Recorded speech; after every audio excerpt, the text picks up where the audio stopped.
disciplined, intelligent, and open-minded, guess who will be the sixth? You. And the reverse is also true. Welcome to Nurtured by Books, a community where achievers like you testify to ideas and books that changed their lives.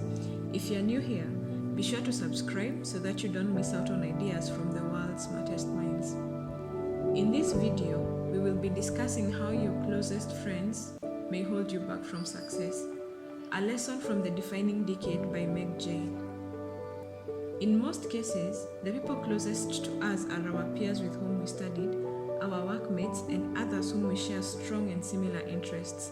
An example could be football. When you see a group of young peers gathering, chances are high they are discussing football, how their teams played the previous weekend, which coach has to be sacked, their predictions, transfer speculations, betting odds, and other arguments. Football is one of the biggest unifying factors of young people in the world. Another example would be politics. It is natural to keep the company of friends who have similar political ideas. Here is where participants engage in discussing whether Trump won or not, whether he's coming back or not, whether America and Europe will intervene in African politics. Other common interests include music, movies, and TV shows. On the other hand, we have friends or acquaintances with whom we do not hold deep conversations. We also don't consider them as close friends.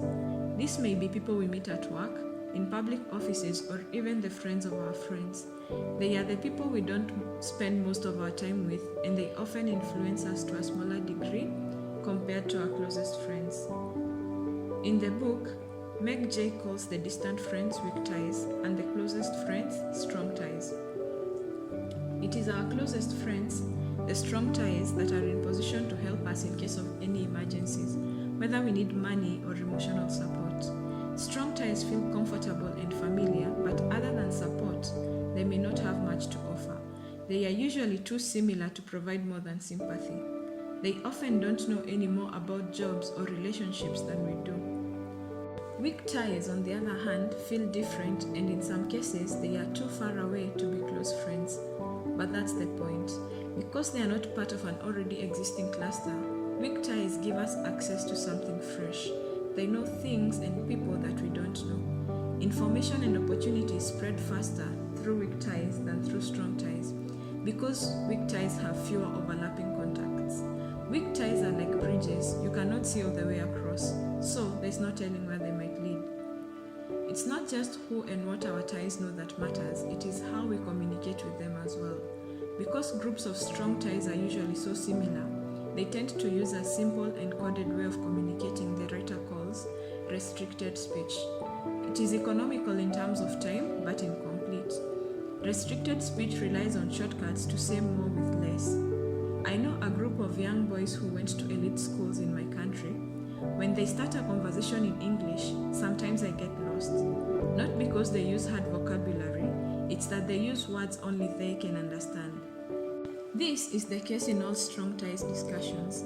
They share assumptions about one another and the world.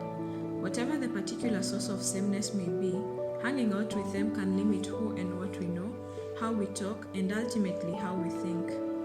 Weak ties, on the other hand, force us to communicate from a place of difference, to use what Meg the author calls elaborated speech. Unlike restricted speech, which assumes similarities between the speaker and the listener, elaborated speech does not presume that the listener thinks in the same way or knows the same information.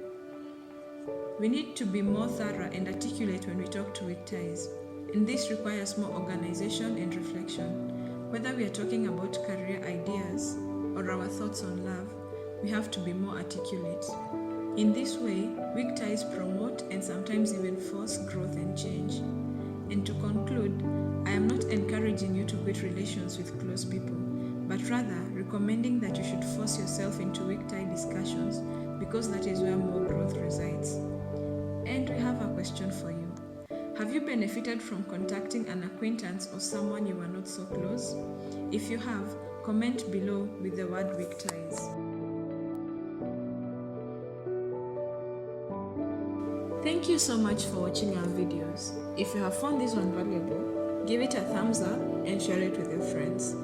Be sure to subscribe so that you don't miss interesting videos like this.